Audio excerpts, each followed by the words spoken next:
Merhabalar arkadaşlar, YouTube kanalıma hepiniz hoş geldiniz. Bugünkü videomda örgü bandana yapımını anlatacağım. Şöyle hemen örmüş olduğum bandanaları yakından göstereyim. Bir tanesini kahverengi ile çalıştım. Çocuk bandanası olarak çalıştım arkadaşlar. Bir tane de beyaz renkle videoda anlatımını yaptım. Bu da yetişkin bandanası arkadaşlar. Böyle kenarlarını boncuklu olarak ördüm. Çok şık. Çok güzel oldu. Yine bunu da aynı şekilde bronz boncuklarla ördüm arkadaşlar. Şöyle yakından göstereyim. Hemen bandanamın ölçülerini vereyim. Çocuk bandanası arkadaşlar.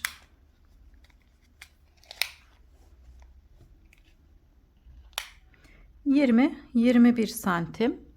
Elinizin sıkılığına göre bu ölçüler değişiklik gösterebilir. 20 santimden daha az olursa birkaç sıra fazla örebilirsiniz. Şöyle hemen genişliğini de vermek istiyorum. Genişliği de 46 santim. Bu çocuk ve yetişkinler için. Bu da yine çocuk ve genç kızlar için arkadaşlar. Bu da yetişkin bandanası olarak çalıştım.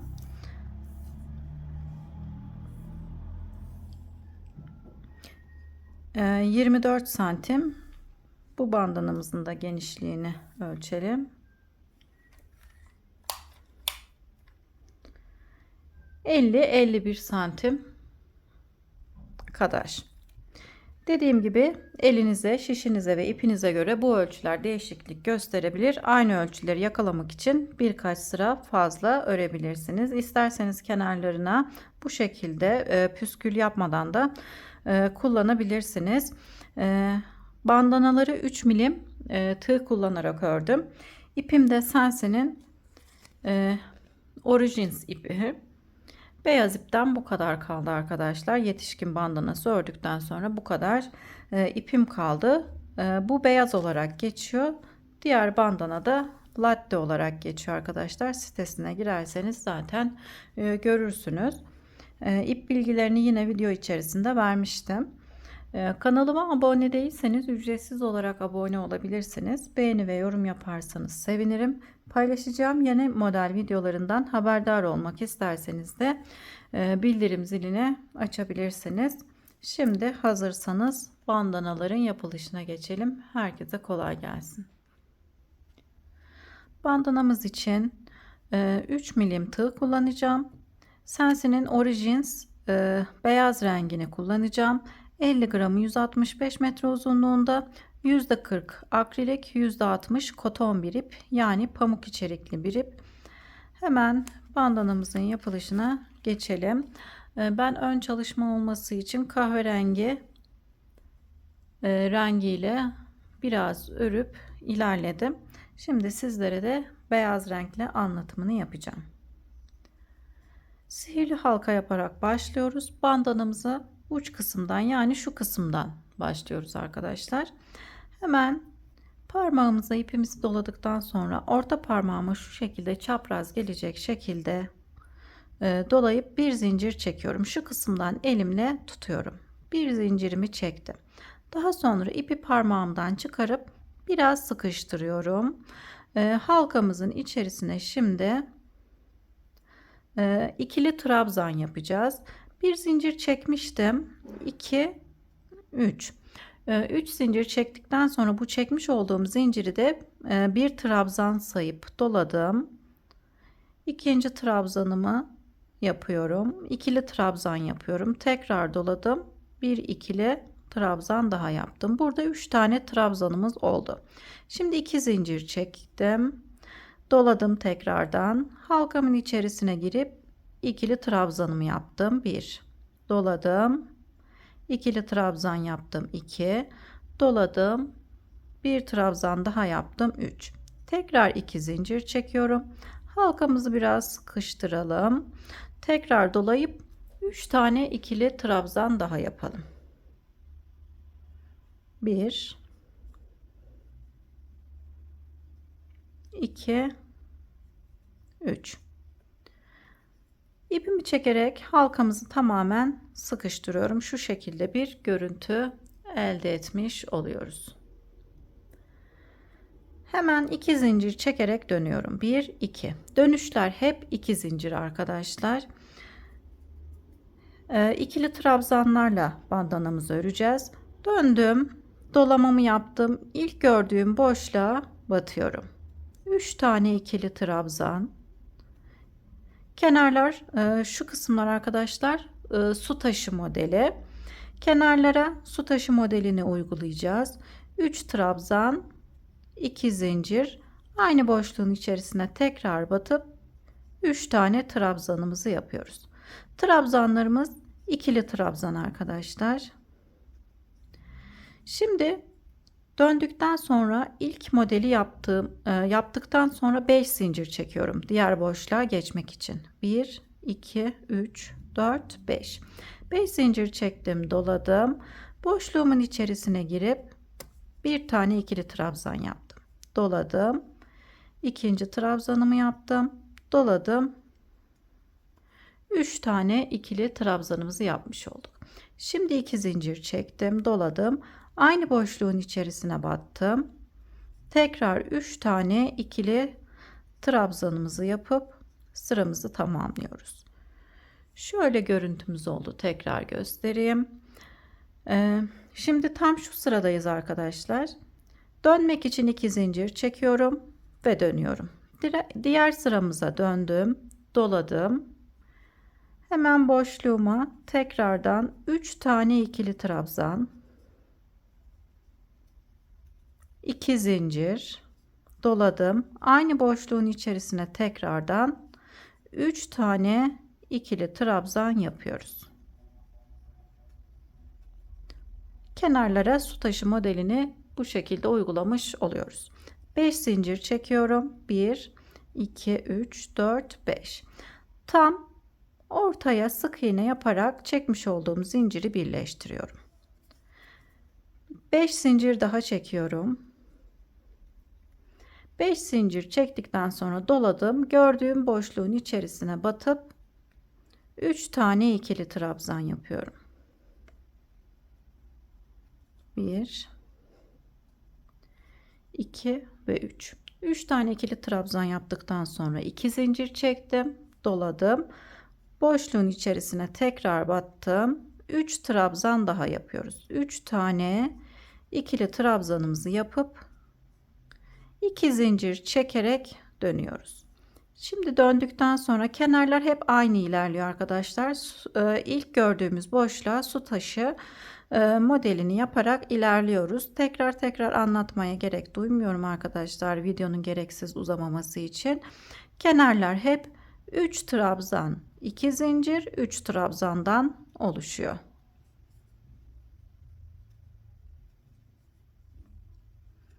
Üç trabzanımızı yaptıktan sonra 5 zincir çekiyorum. 1, 2, 3, 4, 5. Doladım. Hemen buradaki boşluğa. İlk sırada bir boşluğumuz vardı. İkinci sırada 1, 2 boşluğumuz oldu. Şimdi üçüncü sıradayız. Şu şekilde yelpaze görünümü elde etmeye başlayacağız arkadaşlar. 5 zincir çektikten sonra ilk boşluğun içerisine batıp sık iğne ile sıkıştırıyorum. Şimdi yelpaze görünümü elde etmek için ipimizi doluyoruz.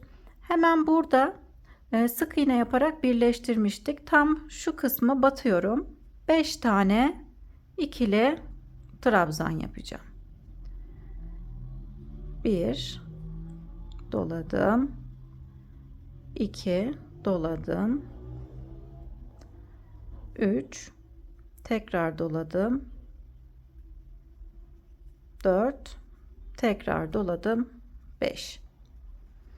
Modelimizi bu şekilde örmüş olduk. Daha sonra ikinci boşluğun içerisine batıp zincir çekmeden sıkıştırıyorum. Şimdi 5 zincir çekerek buradaki boşluğumuzun içerisine geçiyorum. 1 2 3 4 5. 5 zincir çektim, doladım. Boşluğun içerisine 3 trabzan, 2 zincir doladım. 3 trabzan yaptıktan sonra 2 zincir çekip dönüyoruz. 1 2 3. Şimdi dördüncü sıramızı örmeye geçelim. Kenarlar aynısı gibi arkadaşlar. 2 zincir çektikten sonra boşluğumuzun içerisine 3 tane ikili trabzan, 2 zincir, 3 tane tekrar aynı boşluğa ikili trabzan yapıyoruz. 3 tane ikili trabzan yaparak su taşı modelini oluşturdum. 5 zincir çekiyorum. 1 2 3 4 5. 5 zincir çektikten sonra hemen gördüğüm boşluğa batıp sık iğne yaparak sıkıştırıyorum. Bu sırada model yapmayacağız. Bir önceki sırada model yaptıysak sonraki sırada model yapmadan hep 5 zincir çekerek boşlukları oluşturuyoruz. Sonraki sırada çapraz gelecek şekilde modelimizi yapıyoruz. Şimdi bu sırada model yapmayacağım. Çünkü bir önceki sırada modelimizi yaptık. 5 zincir çekiyorum. Şöyle sayıyorum arkadaşlar. Şu ilk boşluğu da sayıp 1 2 3 dördüncü boşluğun tepesine batıp sıkıştırıyorum. Dördüncü boşluk tam ortaya denk geliyor arkadaşlar. Tekrar 5 zincir çekiyorum. Yandaki boşluğa batıp sıkıştırdım. Tekrar 5 zincir çekiyorum. Sıra sonunda boşluğun içerisine girip 3 tane ikili trabzan, 2 zincir doladım. Tekrar 3 tane ikili trabzan yaparak sıramızı tamamlıyoruz. 2 zincir çekip dönüyorum. Şimdi bu sırada yine yelpaze görüntüsü verebilmek için yine modelimizi uygulayacağız. Doladım. 3 trabzan,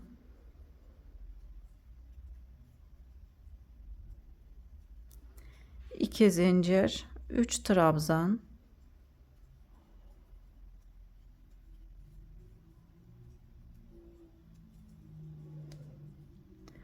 5 zincir çekiyorum. 1 2 3 4 5. İlk boşluğun içerisine batıp sıkıştırıyorum. Şimdi çapraz gelecek şekilde modelimizi örüyoruz. Doladım. Yine buradaki sık iğnenin içerisine batıp 5 tane ikili trabzan yapıyoruz. 1 doladım. 2 doladım. 3 4 5. 5 trabzan yaptıktan sonra herhangi bir zincir çekmeden boşluğun içerisine batıp sık iğne yaparak sıkıştırıyorum. Şimdi tekrar 5 zincir çekiyorum. Bir model yapıp 5 zincir çekiyoruz. Bir model yapıp 5 zincir. Sıralama bu şekilde. 5 zincir çektikten sonra boşluğun içerisine battım. Şimdi modelimizi yapıyoruz. Doladım. Sık iğnenin içerisine 5 tane ikili trabzan yapıyorum.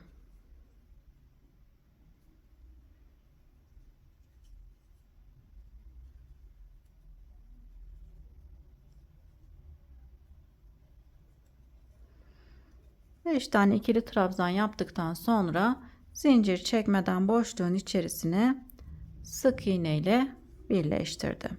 1 2 3 4 5. 5 zincir çekip sıra sonundaki boşluğun içerisine 3 tane trabzan,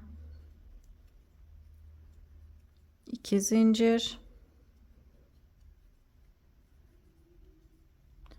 3 tane trabzan yapıyoruz. Tekrar 2 zincir çekerek sonraki sıraya geçiyorum. Bu sırada herhangi bir model yapmayacağım. Sadece 5 zincir çekerek boşluklarımızı oluşturacağız. Buradaki ilk boşluğun içerisine 3 trabzan, 2 zincir,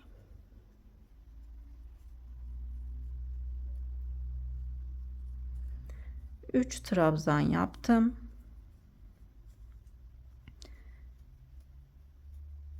5 zincir çekip hemen boşluğun içerisine sık iğne ile birleştiriyorum. Tekrar 5 zincir çekiyorum. 1 2 3 4 5 sayıyorum. İlk boşluktan başlayıp 1 2 3 dördüncü boşluğa batıp sık iğne ile birleştiriyorum. Tekrar 5 zincir çekiyorum.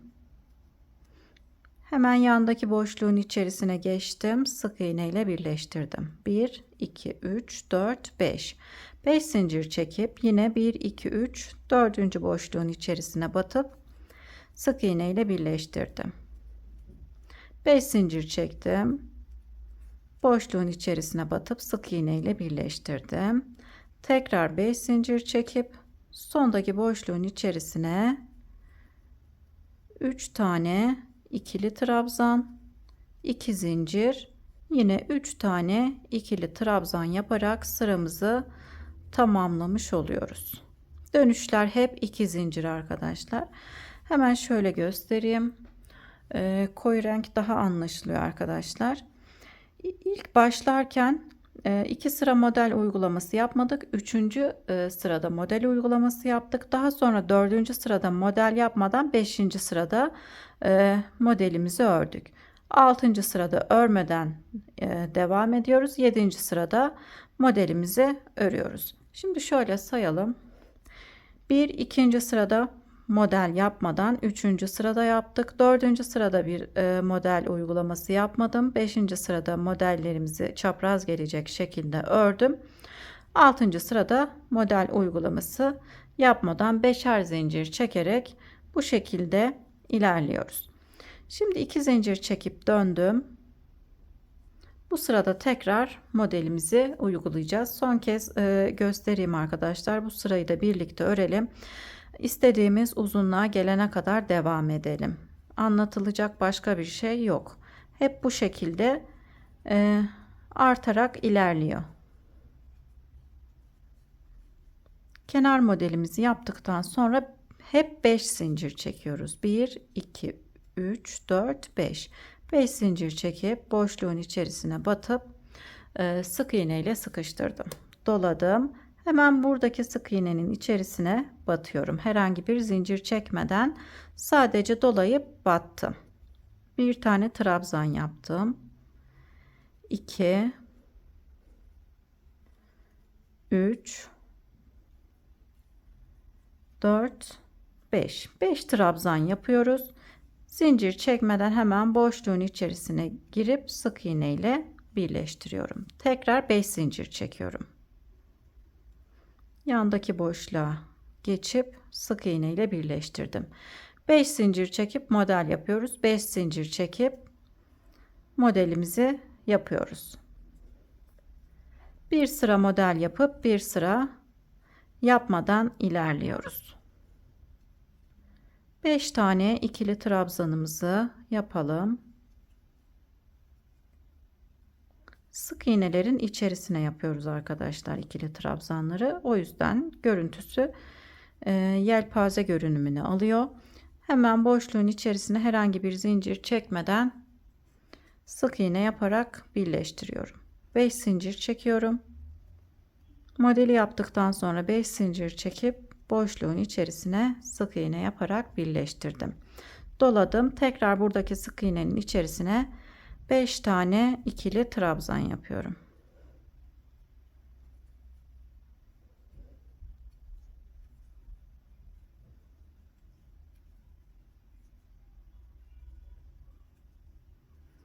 Boşluğun içerisine girip sık iğne yaparak birleştirdim. 5 zincir çektim. Şimdi 3 trabzan, 2 zincir,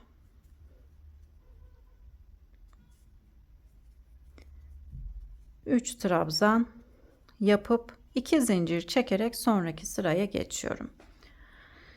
Anlaşıldığını düşünüyorum arkadaşlar artık. Bir sıra model yapıp bir sıra yapmadan ilerliyoruz. Sıramızda da Yine 5 zincir çekip model yapıyoruz. 5 zincir çekip model yapıyoruz. Modellerde çapraz gelecek şekilde birbirinin üzerine denk gelmeden bu şekilde ilerliyoruz arkadaşlar. Çok kolay, örmesi de çok keyifli. Şimdi kime örüyorsanız arkadaşlar, bebekler için mi yoksa genç kızlar ya da yetişkinler için örüyorsanız istediğimiz uzunluğa gelene kadar örüp gelelim. Daha sonra kenarları nasıl yapıyorum onu göstereceğim. Şimdi ben istediğim uzunluğa gelene kadar örüp geliyorum. Bandanamı istediğim uzunluğa gelene kadar ördüm. İlk sıradan sayarsak 1, 2, 3, 4, 5, 6, 7, 8, 9, 10, 11, 12, 13, 14, 15, 16, 17, 18, 19, 20, 21, 22, 23, 24, 25, 26, 27, 28, 29, 30, 31, 32 sıra ördüm. Şimdi 33. sırayı örüyorum. Artık bu sırada 5 zincir değil de 4 zincir çekeceğim. Kenarda yine su taşı modelini yaptıktan sonra 1, 2, 3, 4. Bu son sıra arkadaşlar. 4 zincir çekerek son sıramızı örüyoruz. Üzerine sık iğne yaparak bandanamızı tamamlayacağız. 1, 2, 3, 4. Yine aynı şekilde 1, 2, 3, 4. boşluğa girip sık iğne yaparak sabitliyorum. 4 zincir çekiyorum. Boşluğun içerisine batıp sıkıştırıyorum. Normalde bu sırada 5 zincir çekerek örüyorduk. Ben bu kısmın çok fazla geniş olmaması için 4 zincir çekerek sıramı tamamlayacağım. Şimdi bu sırayı 4 zincir çekerek tamamlayalım. Sonraki sırada sık iğne yaparak ilerleyeceğiz.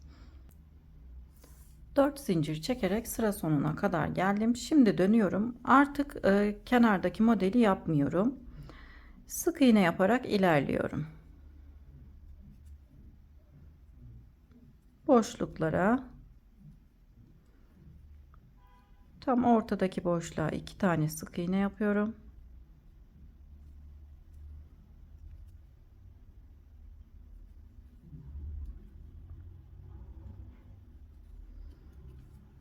Bu şekilde sık iğne yaparak boşluğa kadar geldim. Boşluklara 4'er tane sık iğne yapacağım. 1, 2, 3, 4. 4 tane sık iğne yaptıktan sonra yandaki boşluğa geçiyorum. Yine yandaki boşluğa da 4 tane sık iğnemizi yapalım. Her boşlukta 4 sık iğne olacak şekilde sıra sonuna kadar ilerleyelim.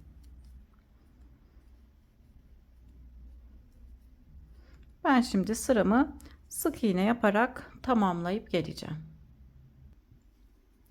Sıra sonuna kadar sık iğne yaparak tamamladım. Şimdi kenar kısımlarını püskül yapacağım. Püskülleri boncukla yapacağım arkadaşlar, şu şekilde. Ben kahverengi bandanamı tamamladım. Kenarlarına şu şekilde bronz boncuklar ekleyerek ördüm. İpimi uzunca bıraktım arkadaşlar, yeteri kadar. Daha sonra ipimi kestikten sonra boncukları geçirdim. Şimdi boncuklarla öreceğim. Nasıl örüyorum sizlere onu da göstereyim.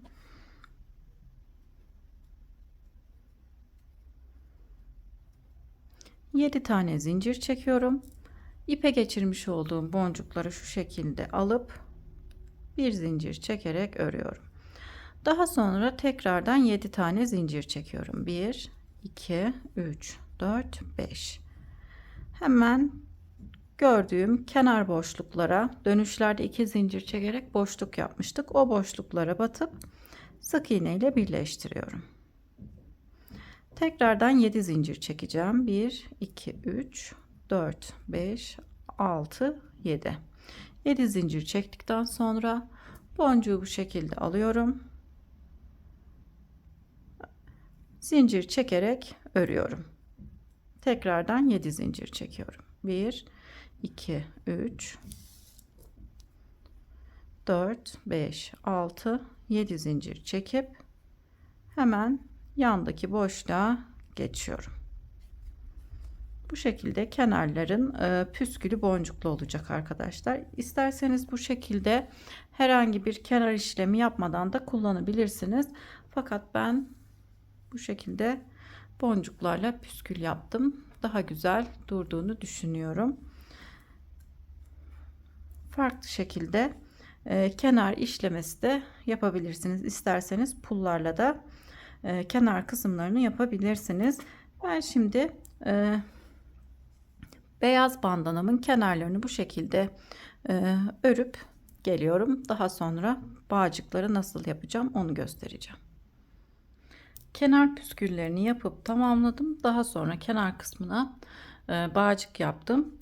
Tek bağcığımı yaptım. Diğer bağcığı da birlikte yapalım. 1 metre uzunluğunda ipimizi 2 kat olacak şekilde alıyoruz. Şu şekilde göstereyim. 2 kat olarak alıyorum. Kalın olsun diye. Sadece zincirle yaparsak ince oluyor arkadaşlar. O yüzden şu şekilde I-cord tekniğiyle bağcıklarımızı yapıyoruz.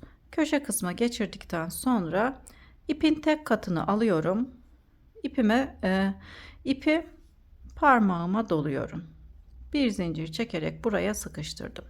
Daha sonra altta kalan ipi şu şekilde tığa dolayıp örüyorum. Alttaki ipi tığıma dolayıp örüyorum. Bu şekilde bağcığımızı yapıyoruz. Sadece zincir çekersek çok ince oluyor arkadaşlar. Kullanışlı olmuyor. Bu şekilde kalın oluyor. Daha kalın isterseniz de 4 kat olarak ipinizi alabilirsiniz. İkisi altta, ikisi üstte duracak şekilde ipi ayarlayabilirsiniz.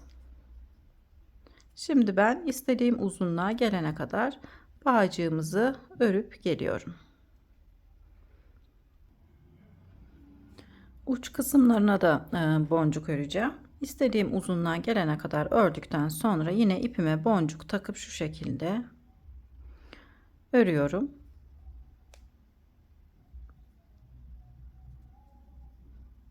Bu kısma da bu şekilde boncuk takmış oluyoruz arkadaşlar. İsterseniz bağcıkların uç kısmına boncuk takmayabilirsiniz. Dediğim gibi püskül kısmını da örmeyebilirsiniz. Tamamen size kalmış. Şimdi ben bağcıkları tamamlayıp geliyorum. Bağcıklarımı da örerek bandanamı tamamladım. Şöyle yakından göstereyim. Hemen ölçüsünü de vereyim arkadaşlar. Bu yetişkin bandanası oldu. Yani yetişkin olarak çalıştım bu bandanayı, beyaz renkli olanı. Hemen ölçüsünü veriyorum. 24. Ben genelde zaten yetişkin bandanalarını 24 ya da 25 santim olarak çalışıyorum. Şimdi diğerini göstereyim. Diğeri de bundan biraz küçük arkadaşlar. Bu da yine çocuklara ve genç kızlara olur. Hemen bunun ölçüsünü de sizlere vereyim. Bu da arkadaşlar 20-21 santim olacak şekilde ördüm. Arada pek bir fark yok. 3-4 santim kadar fark var. Siz de öreceğiniz kişinin ölçülerine göre ayarlayabilirsiniz. Daha büyük örmek isterseniz de bel şalı olarak da kullanabilirsiniz arkadaşlar. Gerçekten çok güzel bir model. Her renge de yakışacağını düşünüyorum. Beni buraya kadar izlediyseniz çok teşekkür ederim. Kanalıma abone değilseniz ücretsiz olarak abone olabilirsiniz. Beğeni ve yorum yaparsanız çok sevinirim. Paylaşacağım yeni model videolardan haberdar olmak isterseniz de bildirim zilini açabilirsiniz. Sonraki videolarımda görüşmek üzere. Hoşça kalın.